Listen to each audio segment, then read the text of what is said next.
Shut your pants up, you swishy ass motherfucker. Oh no. It's so loud. Justis is here. Welcome to Requiem for a Tuesday. I am ya boy, ya mans. Ugh. What are you doing? Adam Pecora here. Thanks for tuning in. We got a big one today. Whole lot going on. Spoilers for the episode. There's going to be spoilers for movies. Spoiler alert. We're talking The Matrix. We're talking Don't Look Up. We're talking Licorice Pizza. I'm going to do a little Juice WRLD and such. So there's going to be a whole lot going on. We're talking plots. We're talking everything. This is probably going to be a 2-weeker. Think I'm taking New Year's off. Oh. Just going to chill.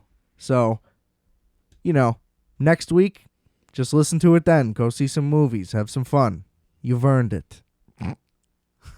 You made it this far. Yeah. Come on.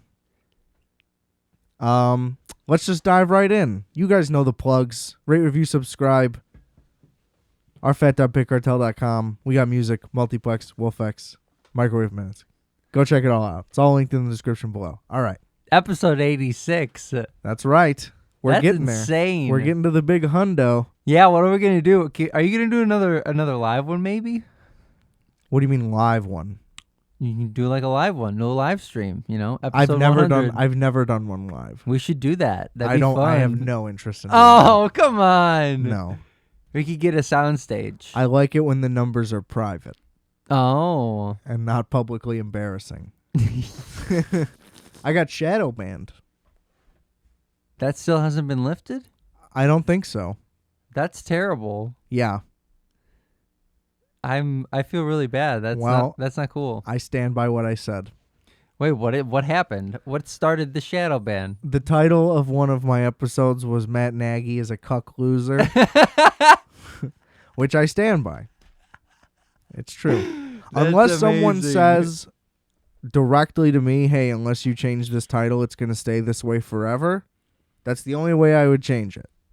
Until I have any concrete proof. You're not going to do it. That's right. Now. But you would do it if it was helping.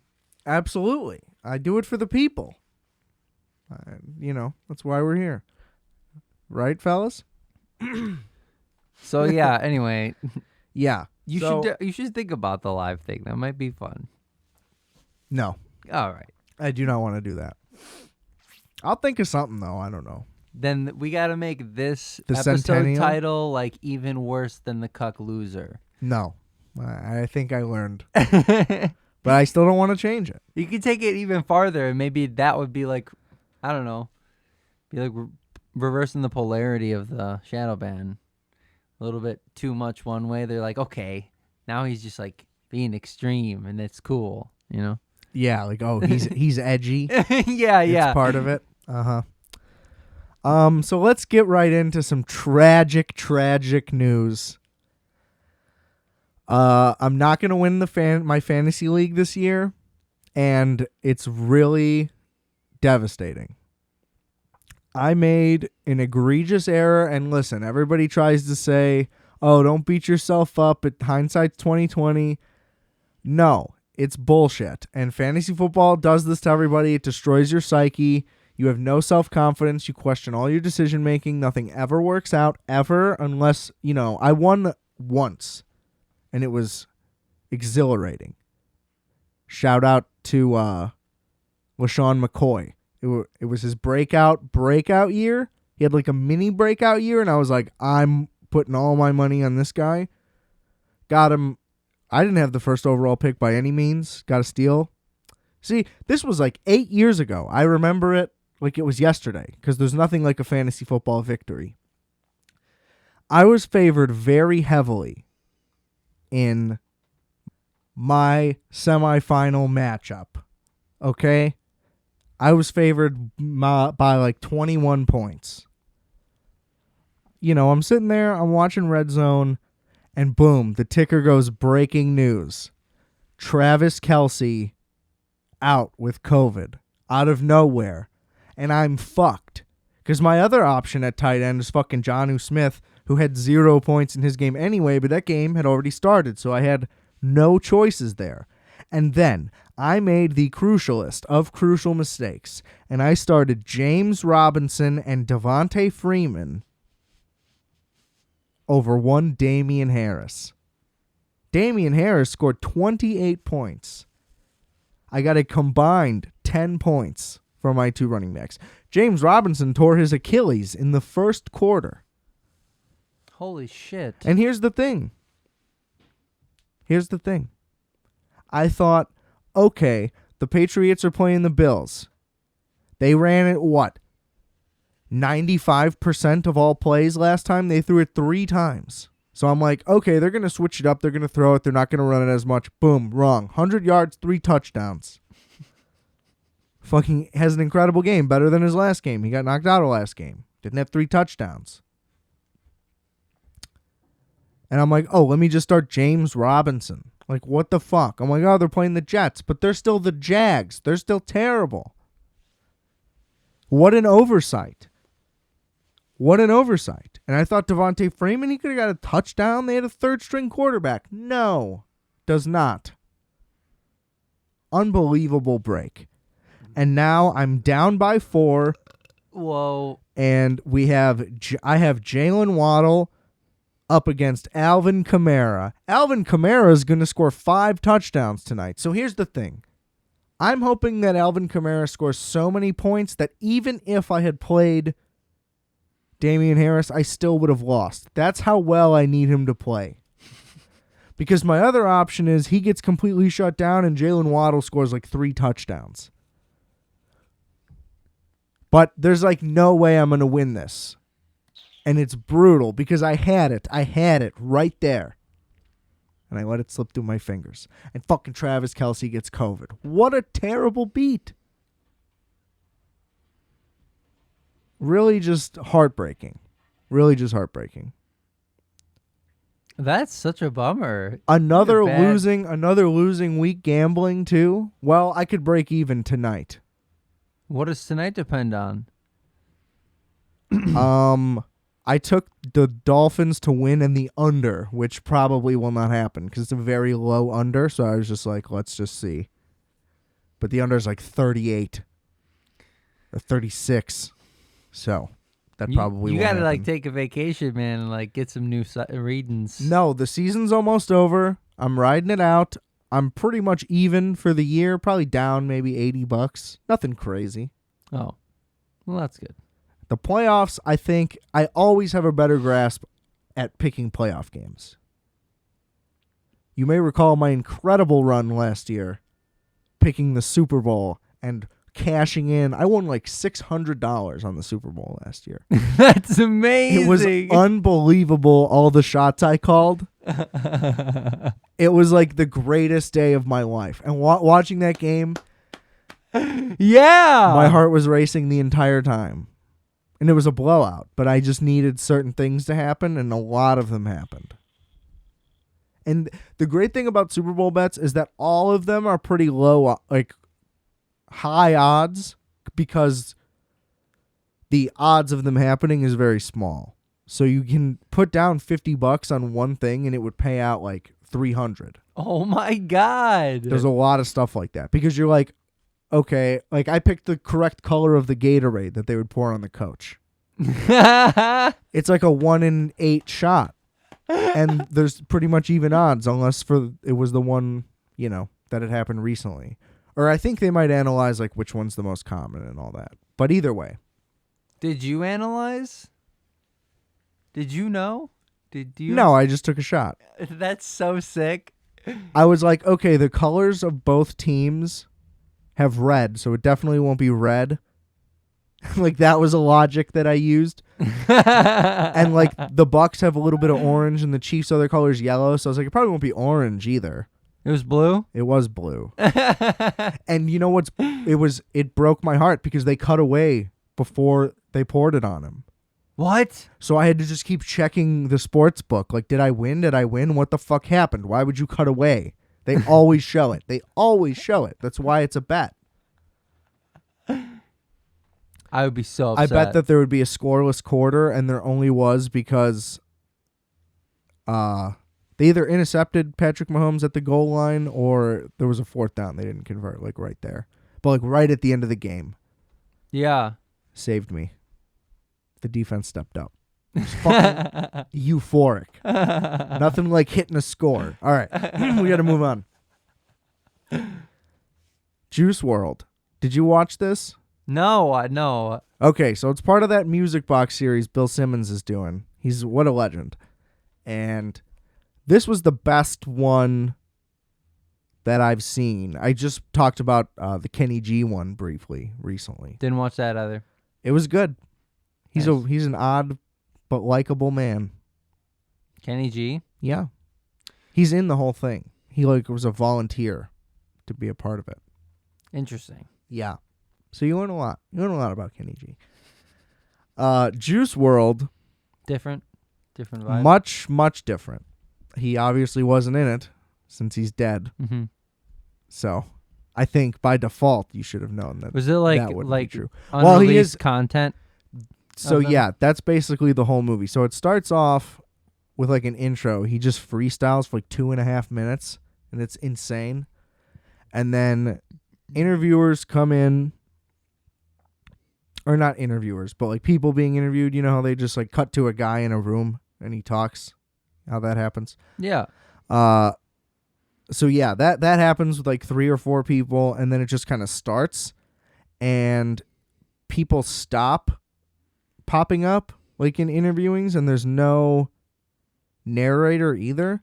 So it's kind of disorienting. Like, wait, I thought this was going to be more traditional, and then it's strictly like people were just following him around, like documenting a tour, I guess. Mm-hmm. So it's pretty much strictly just footage of that, but it's just cut so perfectly that it still has like the narrative going. Mm-hmm. And then towards the end, it starts going to more interviews and stuff. It like goes back to that. So it kind of is balanced on like the front end and back end like that, which is kind of cool too. But as you're watching it, like the structure seems weird Mm-hmm. at the beginning, and then you're just like, oh, okay, this is better anyway. And it was just interesting because he was from Homewood, which I didn't know. I was literally there today. Illinois? Yeah, Homewood. it's like a south suburb. Oh. That's interesting. It's by Tinley Park. nice. Is a pretty close one. So he grew up there.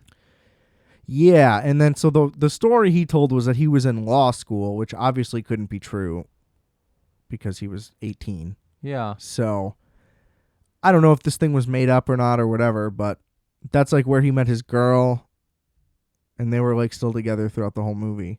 And then he was like, then I smoked PCP and I dropped out of school and decided to be a rapper. Which Oh. I could easily see being true. So that's why I don't really know how tongue-in-cheek him saying that was, or if he's just not aware that taking law classes in college isn't law school. Oh. Possible. But either way, he seemed like very intelligent. Like you could just tell he was like well-read. Yeah. And then, so most of the footage, like I said, is like taking place during like a massive tour. So he's like already super famous throughout the whole thing. And they do like a crazy job of like showing him like working on songs and stuff. And you see just how like prolific he was. Because I had heard this before from this dude, what's his name? Benny Blanco. He's like a mega producer for like Bieber and shit. Yeah. And he pops up in the documentary and says like the exact same thing that I'd heard him say before, which was basically that he was just like a savant, and he would just go in and do an entire song like ad-libbed with no writing at all, like chorus verse, Yeah. and then they talk about that in the thing, and then they say not only would he do that, he would be like run the beat back and would make up an entirely different song beginning to end. Then he would run it back and do it a third time, like one take each time. And he'd be like, pick whichever one's the best. Whoa. So he was like insanely talented at making these up. So a lot of his like biggest hits were just like off the dome. He just like started doing it, which is nuts. I'm not a big fan personally, but you know, you gain a lot more respect for like what he was doing because it shows just how like insanely like on it he was. But then it also just goes into showing him just like hammering drugs the whole time. Oh. So he's like sipping a crazy amount of lean the whole time to where you're like, dude, he has a cup in his hand at every moment of this. It's like daytime, middle, like nighttime, doesn't matter, morning, whatever. Yeah. He always has it. And then there's times when he just like, he walks up to the camera guy, he's like, it's just me and you, check this out. And then he like lifts up his tongue or sticks it out or whatever, and there's like 8 pills in his mouth. So he was just like a straight up drug addict. And like everybody around him was like half enabling him because they kind of, you know, what are you going to do? You cut him off, he's just going to kick you out. You're off the tour. Yeah. You know? So they're like, yeah, whenever he tells you to go pour him a 4, pour him like a 1. And just don't tell him. Like, he won't know anyway. It got really sad. And it made his girl look pretty bad. She's like doling shit out to him all the time. Whoa. But at the same time, I guess it's like, what's she going to do? Right. When somebody's just like a straight up drug addict, though, you know what I mean? Like, they'll lash out at you if you just start trying to tell them no. You know what I mean? Like, I'm going to cut you off. They'll just go get it somewhere else or whatever, you know? Damn. So I get it. They're in like a compromising position, but it was just tragic. It's very tragic. But there's also moments that are like super funny where like he's on the phone with Young Thug at one point. And he's like, yeah, I'm on like a dirt bike. I got a bunch of dirt bikes. I'm doing wheelies and shit.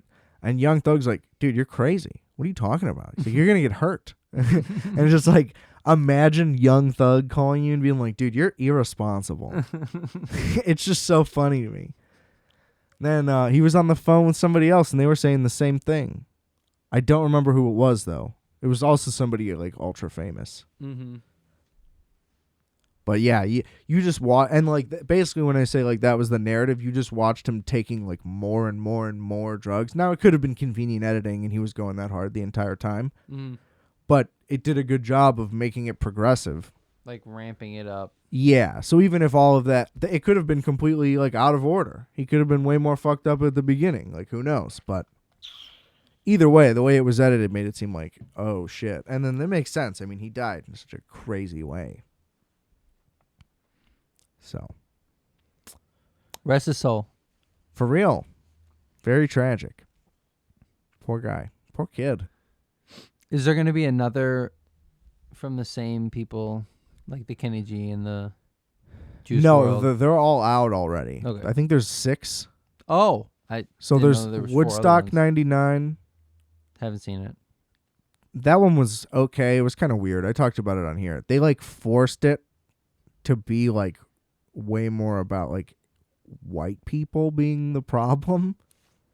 Really? Which was just a weird take. I don't know. But it was good. And like some of the points were like super valid, but it just tried really hard to like be something instead of being a documentary. It had an opinion, you know. Oh. You know what I'm saying? I understand, kind of. There was It's a really biased documentary. Yeah, kind of. And there was the DMX one. I still didn't watch that because that's going to be sad, and I don't want to watch that. I probably will, though, at some point. Then I think there was one on Alanis Morissette.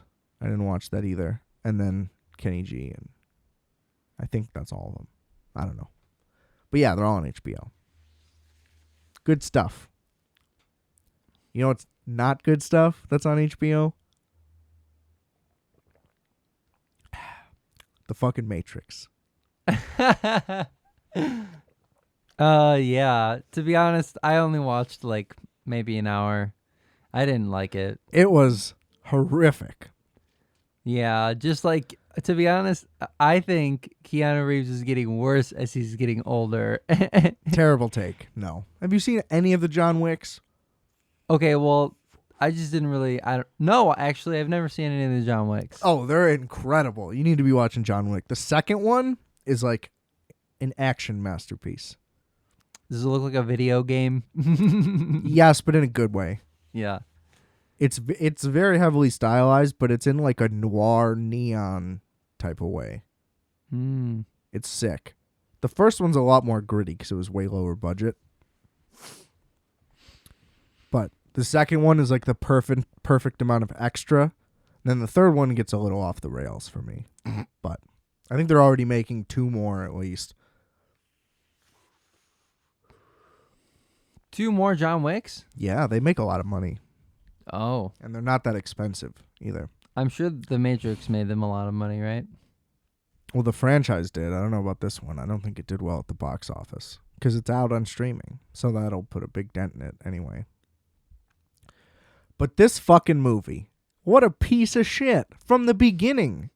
From the beginning. Now, here's the thing. I want to address this to start. I have already heard a few podcasts and read a few articles where they're like, yeah, but it's like a meta commentary on blah, blah, blah.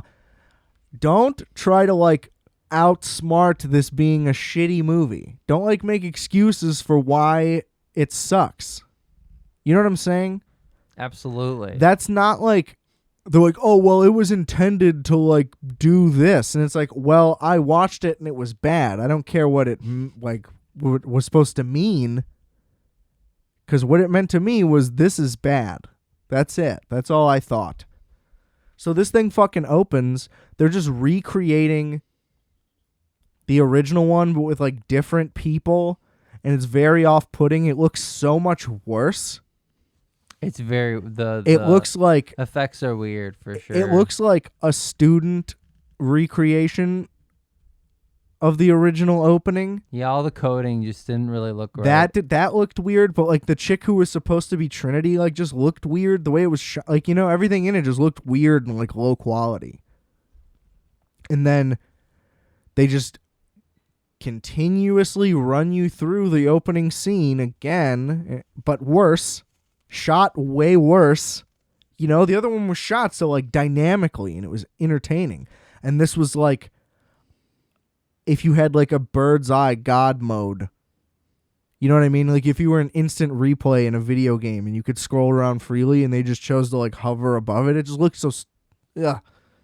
It looked awful. And then they just have these people commentating on it, but we don't know who they are and they're not interesting and they're not doing anything. And it's unclear what the point of this is. And The Matrix isn't supposed to be this like very straightforward thing. I get it. It's very convoluted, but this is just like unnecessary. It's just like sloppy. It's confusing because it's poorly written, not because it's like overwritten. And then when they're done like rehashing the opening scene in a poorer way, they just cut out. And it's like, oh, they were in The Matrix. It's like, yeah, no shit. They were watching a scene from The Matrix. So it's like all of that was totally pointless. And then they're just like, yeah, we're looking for Neo. But they never mention why. Throughout the entire thing, really. It never, as far as I can recall, it never becomes clear why they needed Neo. Because then once they get Neo, it just becomes about Neo getting Trinity. I think the point is they just want Neo so they can like defeat the next boss. Basically, you know what I mean? Like the new villain. Yeah. Who's just Neil Patrick Harris. It's just like, fuck you. This is horseshit. He is so bad.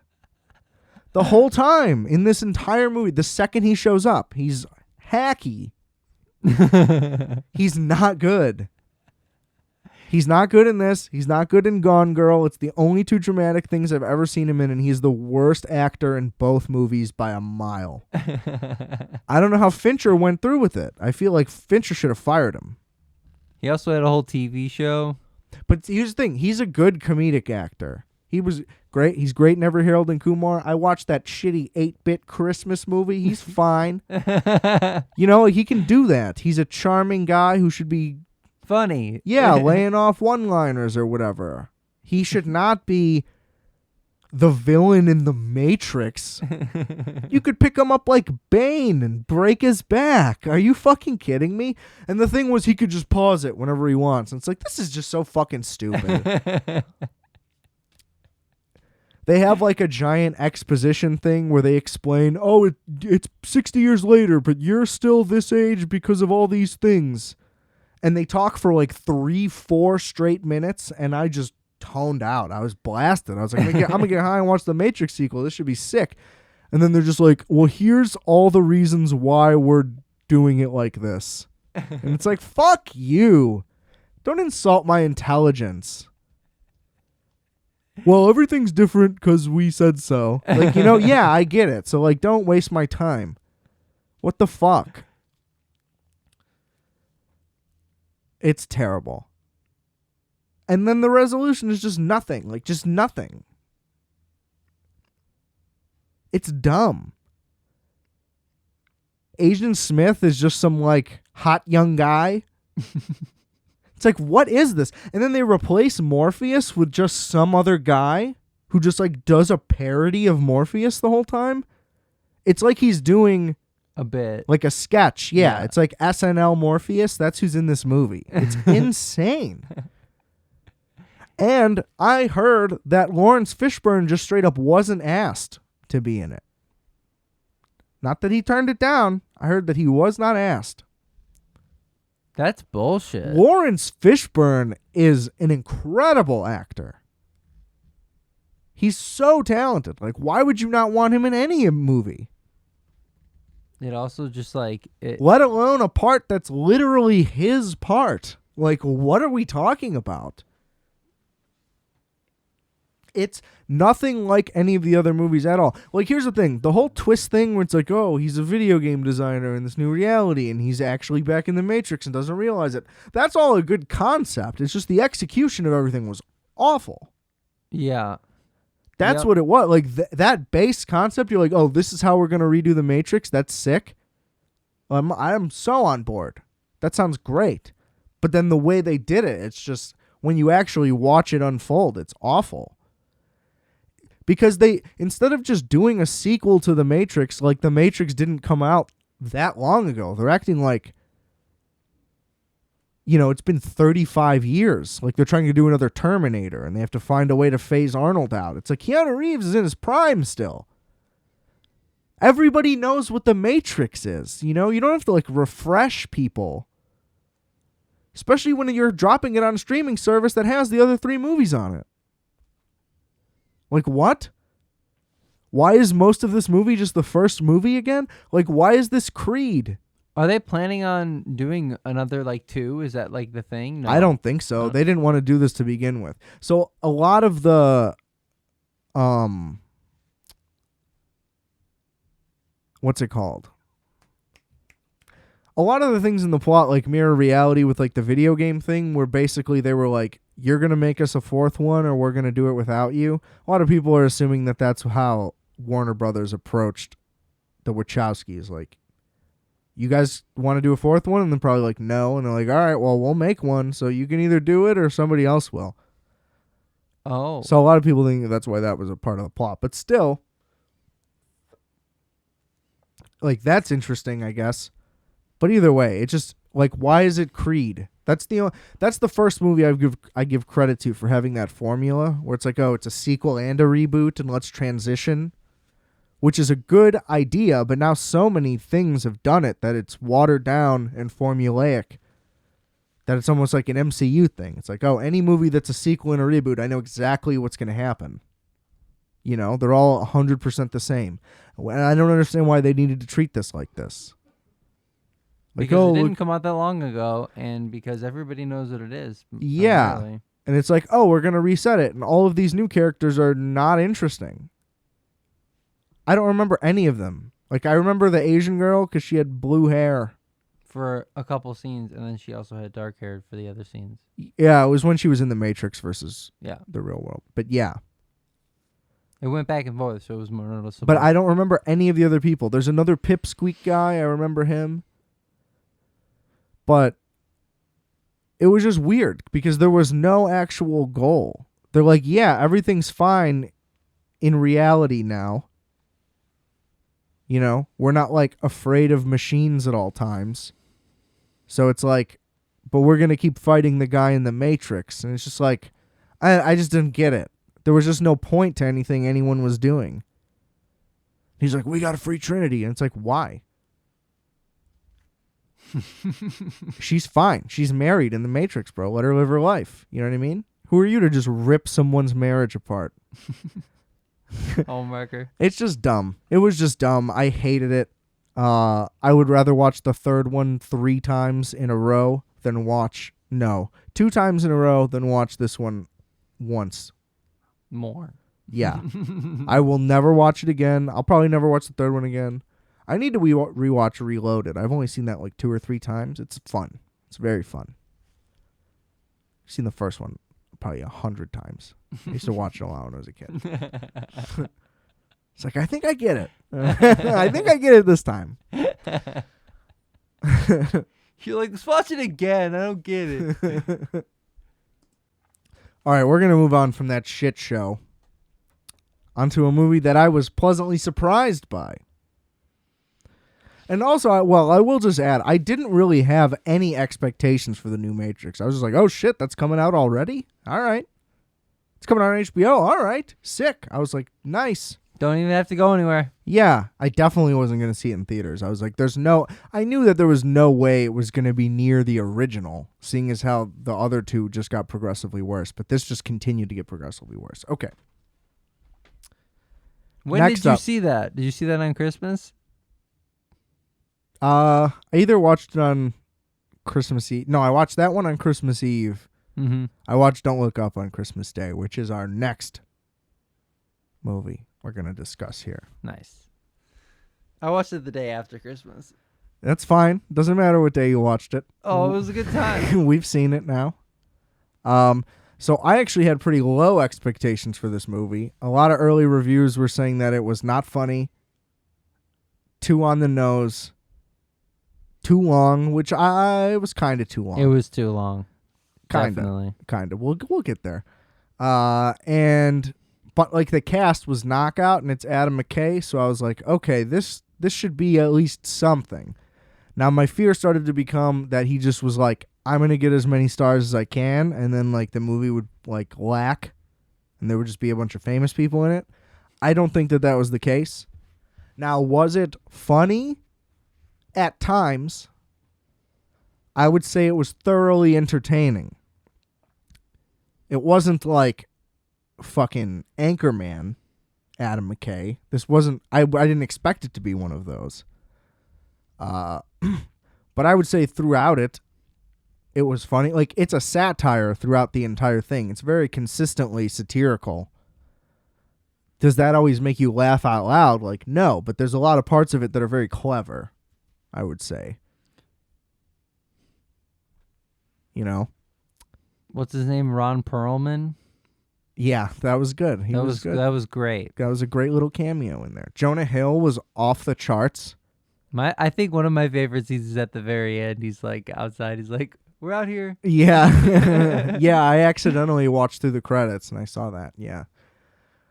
He had some great lines. There was that one where they cut to him for half a second and he's like, Molly's kicking in, sick. That was the hardest I laughed through the whole movie. That was fucking incredible. He got like most of the laughs, to be honest. And I think most of those were improv. He's hilarious. He is hilarious. That's why I'm glad he's off his pretentious, check out how deep my shitty skateboarding movie is. Yeah, phase. that was quick. That was a quick phase. Well, I was worried it was going to stay. He needs to do comedies. Did you hear that he was bringing a fart machine to the interviews for the movie? No, that's hilarious. For the press? See, that's the real Jonah. That's what I want. I don't want this guy in black Leo turtlenecks. totally outed him. He's like, all right, I've heard about this. Jonah's got a fart machine. And Leo was great. I knew Leo can do comedy because he's incredibly talented at acting. Yeah. I had no doubt. Same thing with Jennifer Lawrence. Like, they're both top-tier actors, period. Yeah. So, like, when you're that good, you can do comedy. Like, I think Denzel could do a comedy, no problem. Obviously, Clooney. All those guys. Every guy in Ocean's 11. You know what I mean? They can all do it. They proved it. Yeah. So I think if you're good enough, you can. And they were good. And I loved... a great thing that I loved was that they immediately, as soon as they possibly could, pointed out that Leo was a hot scientist. And that became a joke throughout the whole movie. Because that is the most absurd thing, that man would be a scientist. Nobody would allow it. You know what I mean? You know how many people would have pulled that guy aside as a teen? The ones that already did. That's why he's been famous since he was 9. He was a beautiful boy. It never stopped. So I'm very glad that became a thing. And then I was under the assumption that it was like, oh, time had passed, so him and his wife got divorced, and then his wife just showed up, and I was like, oh, this is, okay, good. Like, things kept getting interesting, you know? Then Chalamet showed up. I was like, oh, fuck. I love this kid. He shows up, I'm just like, sick. This is going to be awesome. That was amazing. What a guy. You know? He had a lot of lines. A lot of great ones. We'd be best friends, me and Chalamet. I can just tell. Hit me up, Timmy. I think he'd be a great interview for sure. Oh. It would go really well. We can talk about the chevron sheets.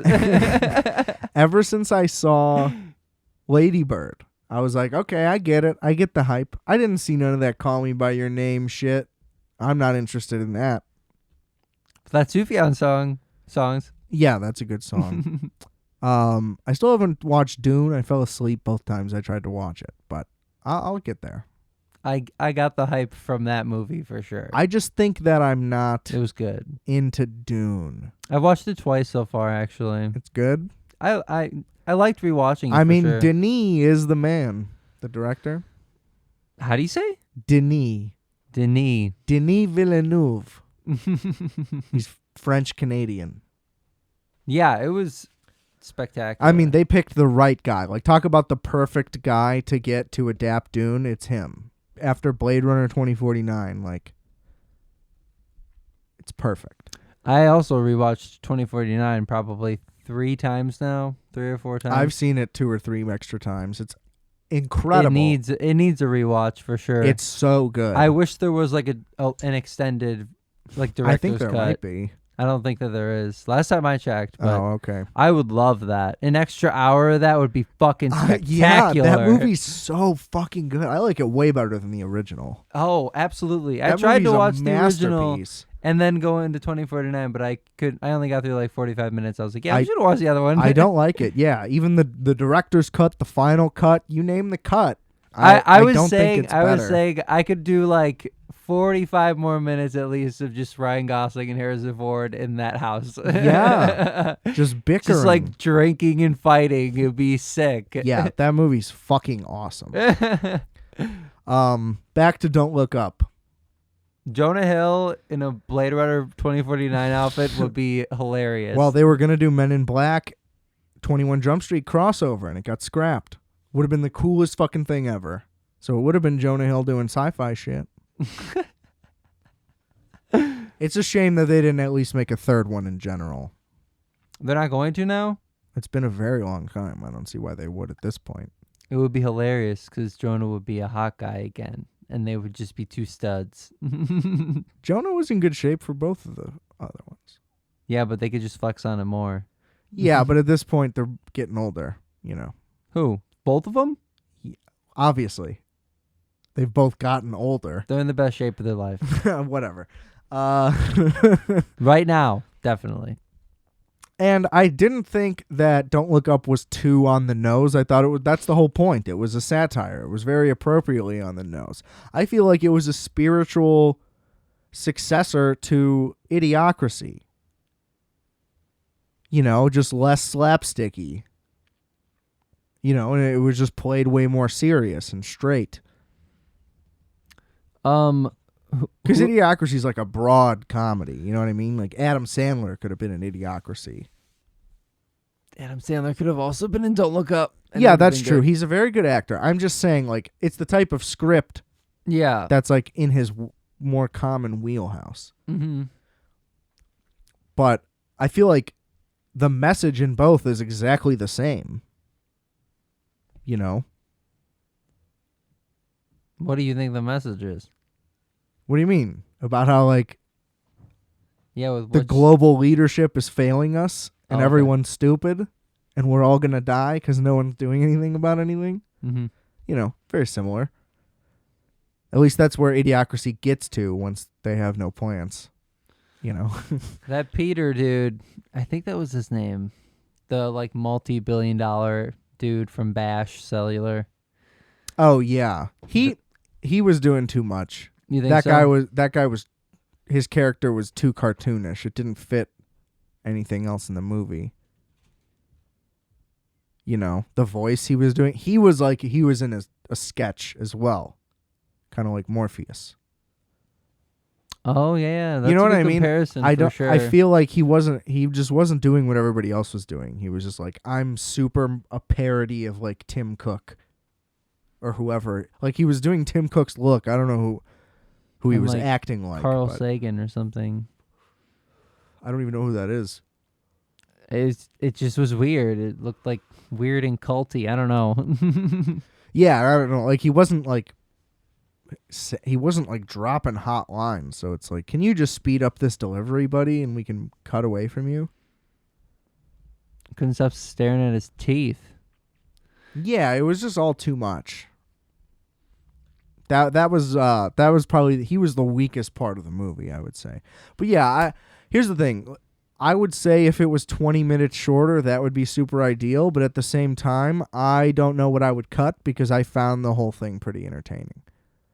I guess somewhere in the middle, it did kind of seem like it was lingering. I just can't pinpoint exactly what part.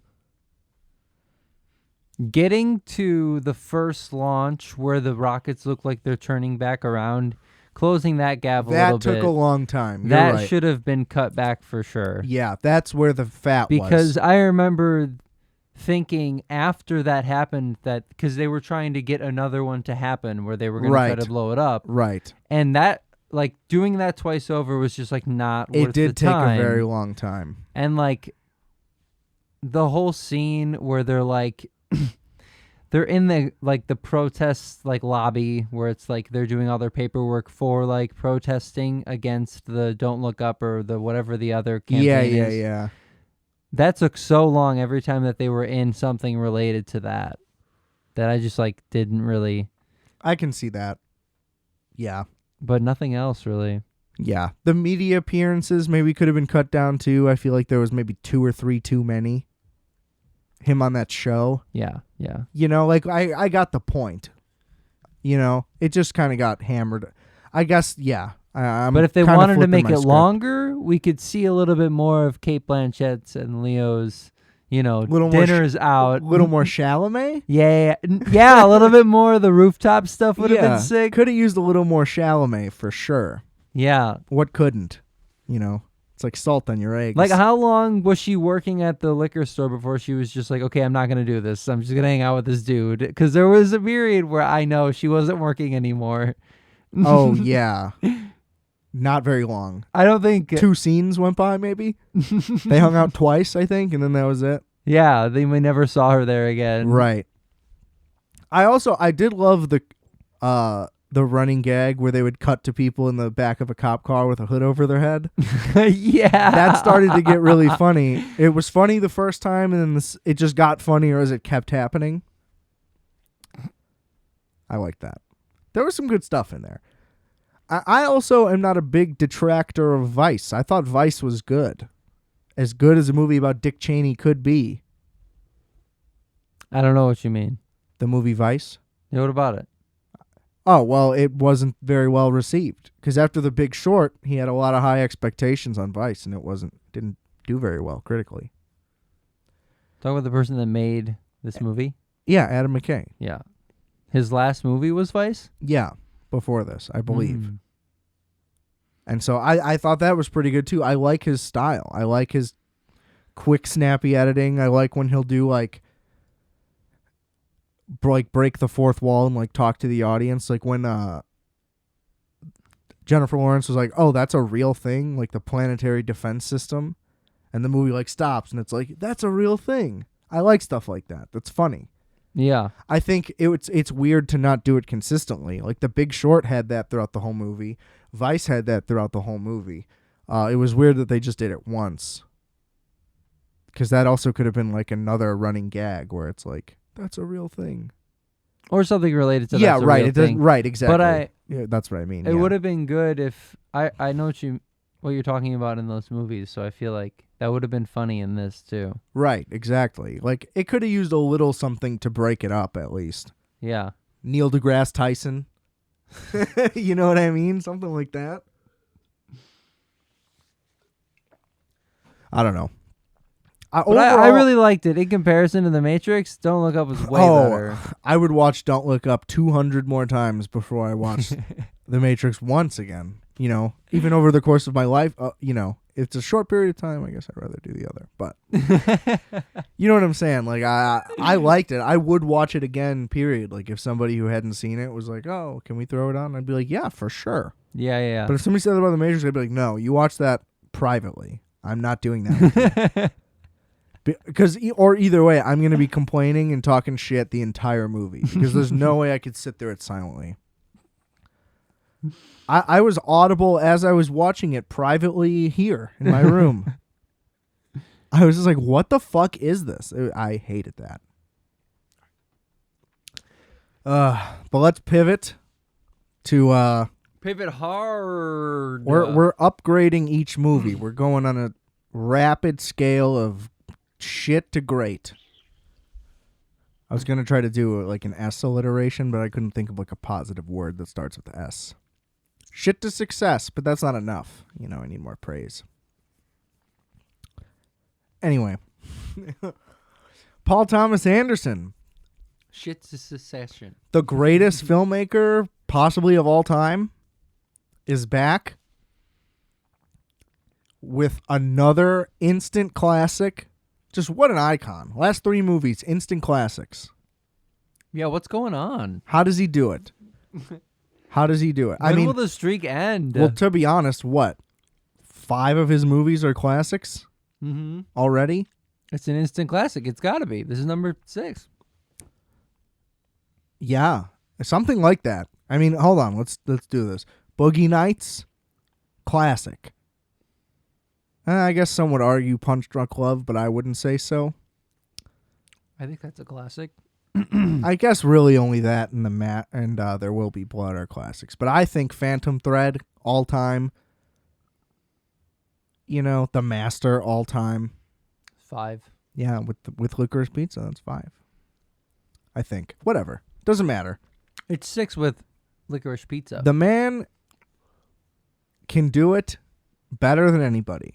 As far as writer-director combos, I think David Fincher's probably the best straight-up director there is. PTA's probably the best writer-director, him and Quentin. But I think PTA's a better director than Quentin. Like, I would go Fincher 1, PTA 2 just as a director. And then, you know, Tarantino's pretty, you know, he's probably like 6th or something. When you combine them, you know, then there's only those 2. Anyway, this movie. So I tried to avoid as much as possible. I watched the trailer. That was it. Tried not to read into anything in it at all, which was great. Got to see it in 70 millimeter at the wonderful Music Box Theater. The best place to watch a movie in the city, possibly on Earth. And what a magical experience from start to finish. He just knocked it out of the park. My biggest initial question was, how is Alana Haim playing a high school girl? Because Cooper Hoffman is 17 and they had said that he's playing 15. They answered that very quickly. She plays a 25-year-old, possibly 28. They leave that open because PTA. You know what this movie doesn't have? Not for one goddamn second. No scene where somebody's explaining the plot of the movie to you, like in the fucking shitty Matrix movie. The movie just happens. And this movie is a warm summer memory for 2 hours. It's unbelievable. It's filmed on straight up old school 35 millimeter. This movie looks, and even the way the whole movie is, easily could have come out in the 70s. That's so sick. Like, there's definitely movies that look like that and have the style of that, or even ones that are just set in the past but are clearly from the time they're from. You know? Like, Dazed and Confused couldn't have come out in the 70s because nobody would want to see that. You know what I'm saying? They're Yeah. like, oh, this is just a movie about life right now. There's nothing entertaining about it at the time. Mm-hmm. But Licorice Pizza is truly timeless. There's not really one thing about it that like has any inkling of like this is a modern film in a great way. Damn, son. And this guy, Cooper Hoffman, Philip Seymour, rest in peace to a legend, his son is magnetic. The kid's dynamic. Now the character is like a super like charismatic child actor. Mm-hmm. So like he needs to be that, but the performance is there 100%. Not that PTA would allow a shitty performance in one of his movies either. Unlike there's no Neil Patrick Harris in this movie. Let me tell you that right now. And it's just a ride the whole time. Basically, the plot is Cooper Hoffman is like in line for picture day at high school. Haim is like a photographer's assistant. He just starts chatting her up, and he's a smooth cat, takes her out, and it's like, this is weird that she would do this. But she points out that it's weird the whole time, and like is constantly referencing how he's very young and should stop and whatever. And then it's just about their relationship like throughout X amount of time. Doesn't really specify, it just kind of goes along. And just a bunch of shit happens. It's just awesome. They like date other people, they get jealous at each other. They he is like, since he's a child actor, he's also like smart with his money, and he like runs businesses and shit. So he starts a waterbed company, and then so they're like doing that for a bunch. There's an incredible scene where they're in a moving truck. Okay, well, hold on. So while he's running the waterbed business, the gas crisis that actually happened in the 70s takes place. Mm-hmm. And so the waterbed company goes out of business because you need gas to make them because it's rubber or whatever. And then I think it's like right after, maybe right before, whatever, they're delivering a waterbed to a character played by Bradley Cooper, who was based on a real guy, but I don't know how accurate it is. But he's just like a total nutcase, and he's really funny in it, and he's not in it for long, but very dynamic. And there's an incredible scene where they're like in the moving truck, but it's out of gas, so they have to like ride it down the Hollywood Hills like with no gas in neutral. And it's just like, it's awesome. It's incredibly executed. Every shot in this movie, is absolutely perfect, as it always is. You just nailed it 100%. And fucking Alana Haim is electric. Here's the thing. It doesn't matter who else is in the shot with her. My eyes would just gravitate towards her the whole time. I couldn't help it. She was just perfect. And she was a great actress. She absolutely nailed it.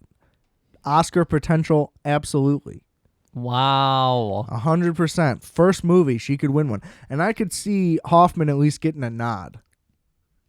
But maybe not. But I couldn't see him winning. But he was very good. Especially, he's 16 in real life, 17, something like that. Yeah, that's pretty sick. And he's just like, oh yeah, I'll just waltz into a Paul Thomas Anderson movie. He's not even an actor, I don't believe. Like, it's 100% his first credit, period. But I don't even know if like his plans were to be an actor or not. How did he get him for the role? How did they...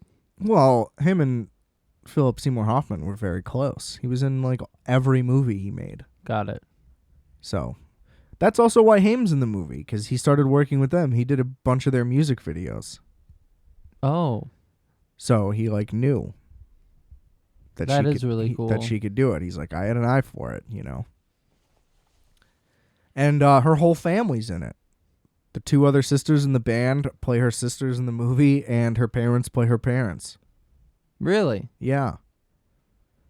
Maya Rudolph's in it, Paul Thomas Anderson's wife. Oh, nice. Yeah. So, like, he made it like a whole family thing.